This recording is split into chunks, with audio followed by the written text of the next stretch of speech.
Hey everybody, welcome to another episode of Reviewing Comics with me, your host, Alexander Turbin. Today we're going to be going over Clint, the Hamster Triumphant by Eclipse Comics. But before we get into that, I'd like to show you some of my own work. This is Random Access. It's a full-size, full-color comic book, mostly full color. The next story is going to be black and white. This is the latest one that came out by with a cover by Jeff Bartrand and backup stories by Jeremy Duncan and Paul Courtjohn. And yeah, it's got a lot of cool stuff. You can get these as a patron at patreon.com/Alexander Turbin, or you can message me at alexturbin04401 at yahoo.com, or you can message me at alexturbin04401 at Instagram. So I appreciate all of the support that you guys give us. And on to the show, on to Clint.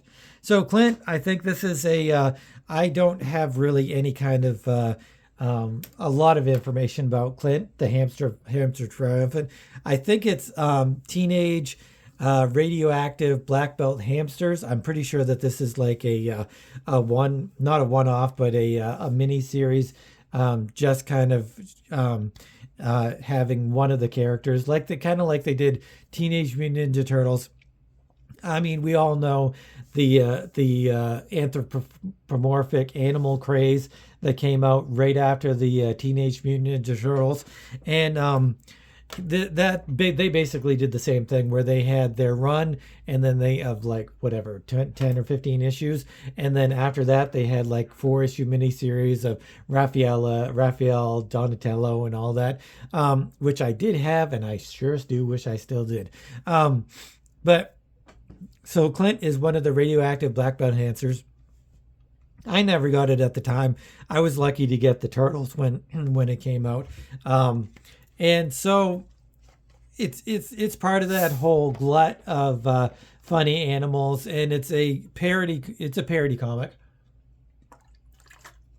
mostly of Frank Miller stuff, just like the Teenage Mutant Ninja Turtles were. So there's a lot of as you can see, the cover is a parody of the Dark Knight Returns 2. I think 2 is this one. I'm not sure.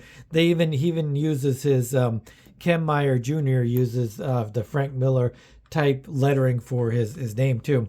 So he's giving homage. I don't think that this is in any way, just like I don't think the Turtles was any way trying to put down Frank Miller. I think they love Frank Miller, and they were just trying to have a little bit of fun with it. And I really hope that Miller appreciates that and agrees with it and doesn't think that it's horrible. I know that he had an issue with Jim Lee doing Death Blow in his Sin City style. I don't think though that he had a problem with any of this stuff, but he might have had a problem with them cashing in on his success. I don't know. If anybody knows any conversations with Frank Miller about how he felt about this or the Turtles or anything, let me know. I'd really like to see it. So as I said, it's by Donald Chin, he did the scripting, and Ken Meyer Jr., who did basically everything else. He did the story, the plots, and the pencils, and I believe he did the inks too. Maybe Mike Dryberg did the inks. But Ken Meyer Jr. has done a whole bunch of stuff.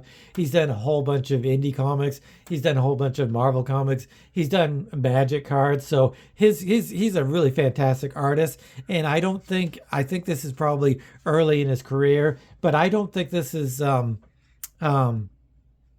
bad at all. I think his artwork is fantastic. But we will, as we always do, we'll look at the story, and then we'll go back and look at the writing and the art.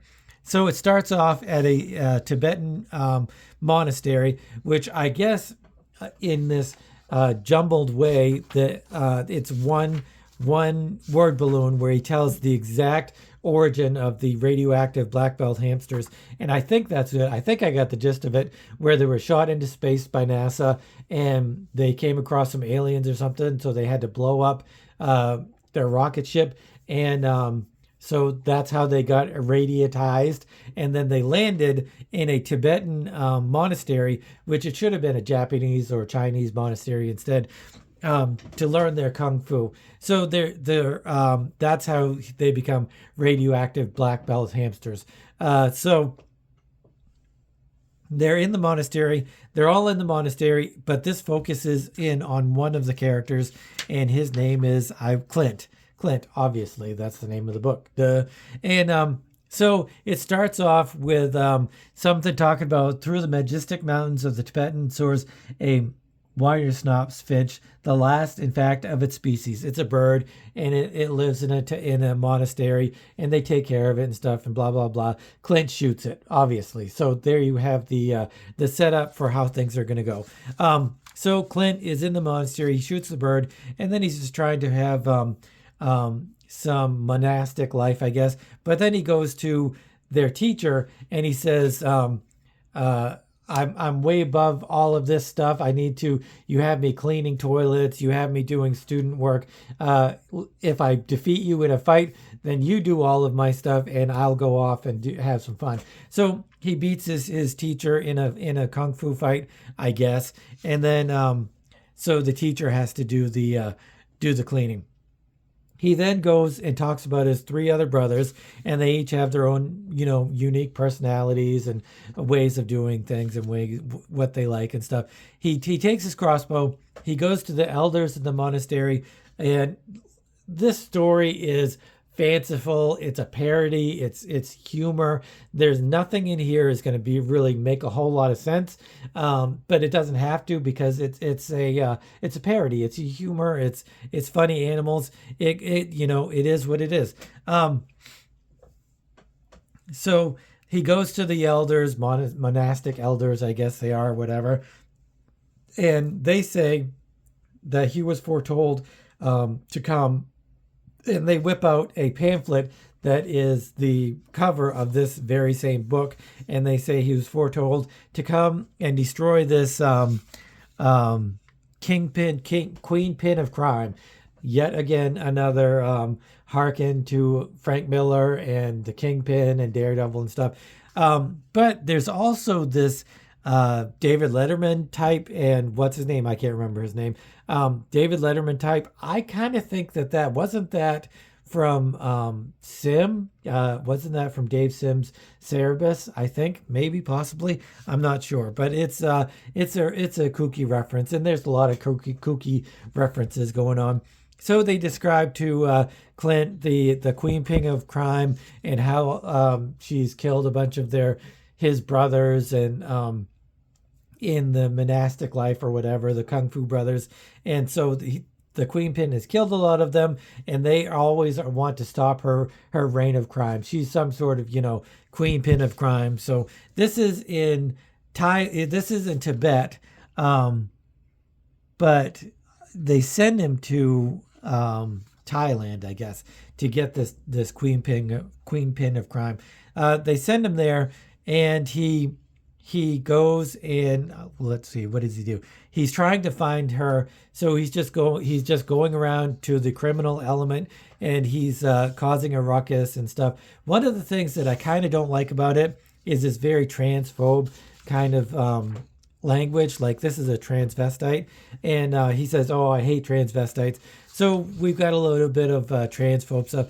I don't think that, or I don't know, but I'm hoping that he's not like really transphobic, that it was just maybe during the time. Remember, this is 1986, so things were a lot different. I know that there's a whole thing, racism is racism, whatever generation you're in or whatever. But I kind of don't think so. I think as a culture changes, then you can change along with it. So something that you've done back then, you definitely would not do now. But who knows? I don't really know the artists or the writers or anything like that. So I don't know. I'm just kind of let it go, and it is what it is. So we have he's attacking all of these henchmen, trying to find out where the queen pin of crime is, and nobody's telling him. Even this cat, which I guess is a hearkening back to Bloom County, I think, and he shoots the cat. But that is what it is. He's like a super violent, like a kind of Raphael type character. But then he sees these two girls who are transvestites themselves. And like I said, it's a little bit anti-transvestite storyline, but they are actually assassins, and they offer him cookies. It's supposed to be like a Girl Scout cookies kind of scene, I guess. And he's going to buy these cookies, but then they smash him over the head, and they give him a hard. They attack him, they capture him, they kidnap him, and throw him in jail. He wakes up in this prison cell. He can't get out, but he sees these three rats who have the faces of the Three Stooges, Moe, Curly, and Shep, whatever, I think. And he's going to give them some cookies if they help him get out of there. And I don't know if this is him bonking his head so he sees them, or they're really three rats, three mice, or whatever. I'm not entirely sure. But as I said, this is a kooky, quirky kind of humor magazine, comic book thing. So, anything and everything can go. So they're going to help him, but then they find out that he's going to go after the Queenpin of Crime, and they want no part of that, so they're not going to. Or the other two say they're not going to. But then finally, Curly, I think, does help him, and he helps him discover a brick behind on one of the walls. He pushes the brick, and it's an escape hatch where people have used a spoon to dig out this escape room, or this escape route, or whatever. He finds it. He doesn't need a spoon, as the rat says, "Hey, you're going to use the spoon," and he says, "I'm a hamster. Hamsters dig." So he's digging, and there's this guy in the garden trying to get a gopher hole filled up with water, but Clint bursts through the garden, or the lawn, or whatever, and he's escaped. He's free. So he goes to the Ming's mercenary market, gets all of his ninja gear that he can find, his swords and guns and all of that stuff. And then I guess he finds out where the Queenpin is. I'm not entirely sure about this page or this panel. I don't know who this is. He uses some sort of hook to get onto some sort of building. I don't know. Like I said, I don't know who this is. Maybe this is supposed to be her, the Queenpin of Crime, or some other bodyguard or something like that. He zooms in on this makeshift what do you call it? Zip line. The zip line smashes through the glass window, and one of the funny things is, I didn't really find this hilarious, but it's kind of funny. But he smashes through the glass, but he's got glass all over his body. I kind of wish this was a bigger panel, or maybe on the next page, and showed it. That he's like, well, how come superheroes never end up with, or never happens to other characters, where glass gets into their body as they're smashing through the windows? But that's kind of a little funny thing. I'm not really into this kind of thing. I'm not really huge on parodies. Like Spaceballs is okay. There's some parody stuff in Princess Bride, I think. There might be some parody stuff. But I'm not a huge parody fan, and I don't really find all of that stuff funny. And that's kind of why I don't like the Family Guy so much, because there's a lot of parody stuff of modern media stuff that goes on. So I'm not really a fan of that. He makes it into the room. He's attacked by this mechanical silver dog or cat, lion, something. But he's shooting at it, and he's kind of fighting it, and he thinks it's going to get him. But then I don't know what this has to do with it. It's a few minutes ago, a few blocks away, it has this guy trying to kill a dog, and the dog races off. I don't know what that has to do with this story here, because he uses his gun, and he flips the creature over down into the street, and it smashes it. And this guy who is gonna kill the dog hits the creature, the mechanical creature, instead. And then it attacks him. So yeah, he was going to kill the little dog, which we hate. We don't like anybody that is anti-animal, that's for sure. So that's not good in any generation. If you're an animal abuser in any generation, I don't care who you are, I dislike you. So the mechanical dog goes after the dog abuser or whatever. So Clint makes it into the next part of the Queen Ping of Crime and their next henchman. He makes it into the next room, and there's a couple sumo wrestlers there to attack him. He ducks out of the way. They smash each other in the head and knock each other out. The Queen Pin is just kind of watching this through her TV, and she's just kind of seeing what's going on. And then she sends a couple of her or her daughter. I think it's either her daughter or something after Clint, and she's got like nunchaku and stars, and she's throwing stars at him. Actually, she shoots his gun at her, and she blows up her nunchucks. And then she whips out the stars and he uses a samurai sword or a ninja sword or whatever to knock him out of the way. Ka, ka, ka, ka. So then she attacks him. They fight, and he throws her. What's he do? Oh yeah, he gets her head locked up in his nunchucks or her nunchucks, and then starts swinging it around, and she says, "Let me go," and he says, "Okay." So then where's she go? I think just up against the wall and knocks her out. So then the final boss, the Queen Pin of Crime.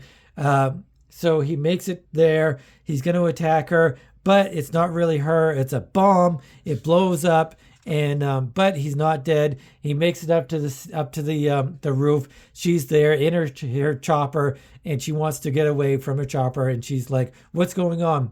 But Clint says he's not going to let her get away. He runs and he jumps and he throws his hook at her. I think is that what happens? No, but before this happens.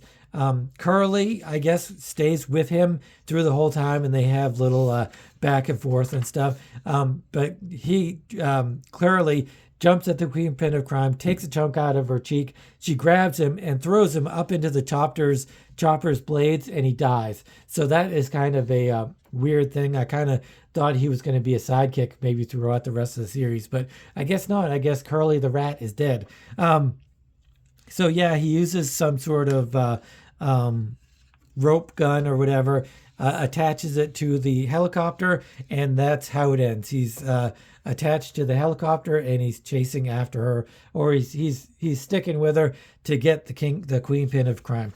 So the story is pretty good. The dialogue is good. Kind of like the last thing that I did. No, not Solar Man of the Atom.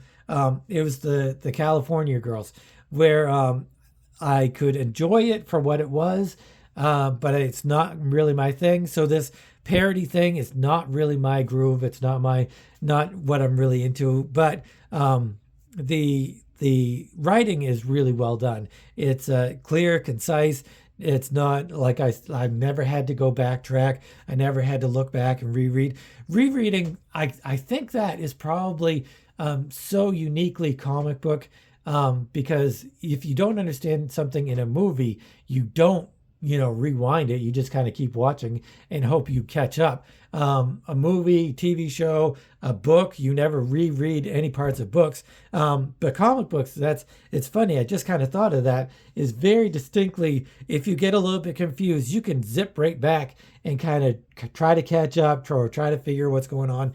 But so much of that is because it depends on the skill of the artist and the writer, turning this story into your imagination, and keeping everything as clear and accessible and concise as they possibly can. Because if they can, then it'll move the story along, and you'll enjoy it a lot more if you're not confused. But if you are confused, you can just kind of flip back a couple pages and check things out. And then if you're still confused, like a lot of really, I'm going to say bad comics books, because if you're still confused after rereading things a couple times, then I think that's a bad comic book.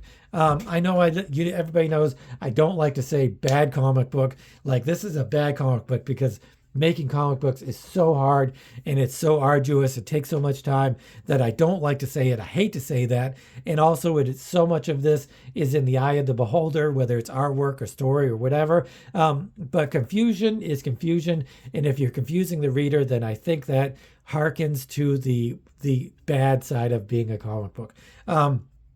But I mean, power comic people love that kind of stuff, even though it's completely confusing and a lot of times, and you don't know what's going on because the skill of the power comics people just might not be up to what they're trying to do. But power comics readers, they may really love that, or they may be okay with being confused because they like the art, or they like the confusion, they like the anarchy, they like that part of what's going on in a comic book. So the story is pretty good. It's very concise. I knew exactly what was going on, even though there's lots of parodying going on and lots of really kind of weird, wacky stuff. I could still follow it.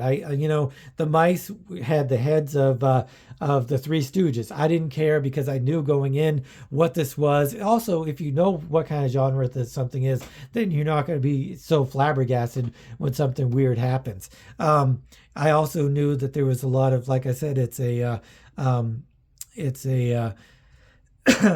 it goes off of Frank Miller's um, uh, not Batman, Daredevil, and a lot of that stuff. So I'm following it in that way too. So the story is good, the dialogue's good. It's all good. I'm enjoying the read. It's pretty fun. I don't really laugh at all because when a parody, comics really have a hard time making me laugh. I've only laughed at maybe a dozen or so comics that I've read, which may seem a lot, but it's not really when you've read thousands upon thousands upon thousands of comic books within your lifetime. Then it doesn't really add up, percentage wise. So I really did. I enjoyed the writing. It was okay. It's not something fantastic, but it's good. It's definitely serviceable. The artwork, on the other hand, I think is fantastic. This Ken Meyer Jr., he is obviously a fantastic artist. Even I don't know what age he is at this time, 1986, how old he is, whether he's gone to art school or what his pedigree is, what he's done before this, but it is fantastic. His narrative art is right up there. Like I said, I never have to go back and backtrack, or I'm never confused as far as the narrative art is going. He uses so many different types of situations. His panel layouts are really great. He's always using something different. He's always using a different angle. He's using a different size, a different. Sometimes he's using. He's paneling the borders of the panel. Sometimes he's not. Some of this really great intricate line work is really fantastic. I want to see who did what. Inks is Mike Dryberg. So Mike Dryberg, he's done a lot of Marvel and DC stuff, and so these guys work together really, really well. I think a lot of this inking stuff is probably Mike Dryberg just going crazy and doing a lot of scratching and hatching, cross hatching, and all of that stuff, which really works really well. He's got a really nice grasp of shading, shadows, and everything. But so you've got like panels like this where it shows characters just kind of interacting and being funny and stuff like that, and the inking just goes really along with it perfectly. It's almost like Frank Miller and Klaus Janson. They just work together perfectly. It's just amazing. I love the fact that yes, he does the funny animals. Yes, he does the radioactive part. And he also adds the humorous illustrations like this cat and this, exploding stuff. But he's also got a great grasp of anatomy. He's got a great grasp of humanity and facial expressions and all of that stuff. So he adds all of this stuff together. And so the artwork is really fantastic. The only thing that I can really find that has anything to do with The Dark Knight Returns, as we saw before, he's got this cover, but he's got the in the look in the very first page, especially, he's got the look of one of the mutants and the sunglasses of the mutants. But that's basically as far as it goes into any kind of Dark Knight, looking at the Dark Knight or anything like that. This is a little bit Dark Knight-esque. I would say one of the things that really, shines through is his love of Frank Miller and not so much the parody aspect, but just using some of the artistic things that Frank Miller would have done and has done, and just kind of exploring that and trying to use that to the best of his ability. And I really love that. So I really love the artwork. It's really great. It's much better than I really kind of thought it was going to be. I always wanted to read one of these growing up. I always saw them in magazines or whatever, newspaper articles or whatever about this explosion, black and white funny animal explosion. And I think this was probably the second or the biggest one other than Usagi Yojimbo, but I don't consider that the same thing. But the radioactive hamsters, is probably the biggest parody off of the Teenage Mutant Ninja Turtles parody themselves. So I really wanted to read this. I really enjoy this. I think I have some I have another radioactive black belt hamster thing. I'm pretty sure I think I do. Or maybe it was something that I didn't get. It was some kind of 3D thing. Anyway, I did enjoy it, and I'm glad I finally did get to read it. And I probably would have been a little bit let down had I read this back in the 90s or late 80s or something like that. So I'm glad I read it now instead of then. I did enjoy the art, and so I enjoyed it probably a little bit more than I thought I was going to. As for a score, I am going to give this an 8.5. I'm going to give it an 8.5. Only because it's not my thing, and I don't like to drag things down because it's not my thing. But I didn't laugh. It's a humor comic book, and I didn't laugh, so that kind of drags it down. Would I buy more of these? Yes, I would. So that's automatically the 7. I love the art. I thought that was great, so that bumps it up. I thought the story and the writing was serviceable, but not fantastic. But I thought it was really pretty good, so that bumps it another half. Actually, the art probably drags it up to the half. I can't give it a 9 or higher because it's simply not something that moved me or changed my life or made me want to go out and go onto eBay and get more of these. By the way, you can get this for like $7 or $8 shipped on eBay. It's not super expensive. The radioactive black belt hamsters #1 is not very expensive either, but there's a reboot or something of radioactive, and I think that's expensive. It's like in $30 or so, but I think that's because there's a backup. There's either a backup story or a back cover or something like that of Zen, the Intergalactic Ninja. I think that was one of his first appearances, so that's what boosts that up. But so I did enjoy it. Like I said, I'm giving it an 8.5. Let me know if you guys have read either any of the hamster stuff or this, and let me know if you liked it and what you guys thought of the whole funny animal explosion thing, and did you get any of the other stuff out there. Like I said, I'll give it an 8.5 is my final score. If you're new to the channel, this is the kind of stuff that I love to go over. I love to go over indie comics from the 70s, 80s, 90s, wherever, but also just anything. Basically anything that I think is artistic or different or true to the comic book medium. And this is definitely true to the comic book medium. I'm probably going to have to go more into that, my thoughts on true to the comic book medium. And what I think isn't true to the comic book medium. But anyway, if this is kind of stuff you like, then please consider subscribing, hitting the notification bell, giving me a thumbs up. I love my thumbs ups by all of you guys. And more than that, I love comments. I love talking about comic books with you guys.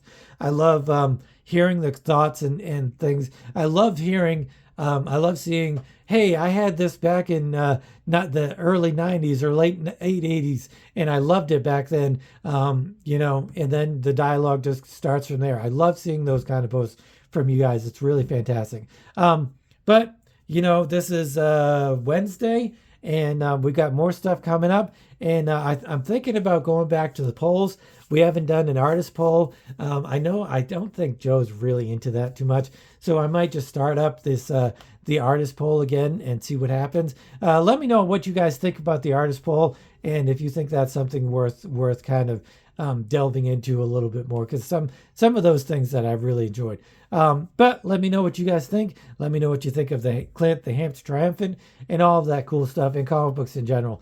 But thanks for watching, and until next time, keep on creating.